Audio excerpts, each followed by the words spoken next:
अजून याच्यामध्ये मला बोलायचं वाटतं की हा रस्ता मुख्यपणे डीसीपी, एसीपी, कलेक्टर हे जेवढे रायगडमधले मोठे अधिकारी आहेत ते लोक हा रस्ता वापरतात आणि ह्या रस्त्यावरून जाता येताना त्यांना हे खड्डे दिसत नाहीत। खूप लाजिरवाणी गोष्ट आहे, भ्रष्टाचार होतोय हे मात्र नक्की।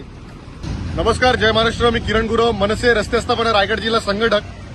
गेल्या 3 महिन्यापासून वडखळचा रस्ता जो आहे, वडखळहून अलिबागला जाणारा रस्ता, जेएसडब्ल्यू क्रॉस केल्यानंतर जो एक दोन पदरी जो रस्ता लागतो, हा रस्त्याची अवस्था एकदम बिकट आहे। आपण मागील 2 महिन्यापासून पीडब्ल्यूडीला विनंती करतो की हा रस्ता करून द्या। गणपती गेले, नवरात्री गेले, आता दिवाळी आली, तरी सुद्धा या रस्त्याचा रस्ता होता तसंच आहे।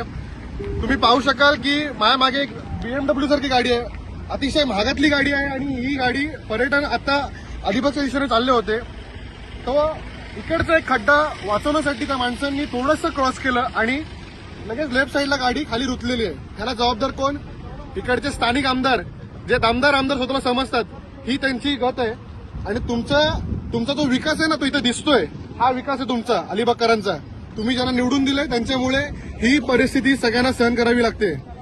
तुम्ही बघाल आतमध्ये महिला देखील आहेत, लहान मुलं देखील आहेत। इथे मागच्याच महिन्यामध्ये एका मुलाचा देखील ऍक्सिडेंट याच ठिकाणी झाला होता। किती जीव तुम्ही अजून घेणार?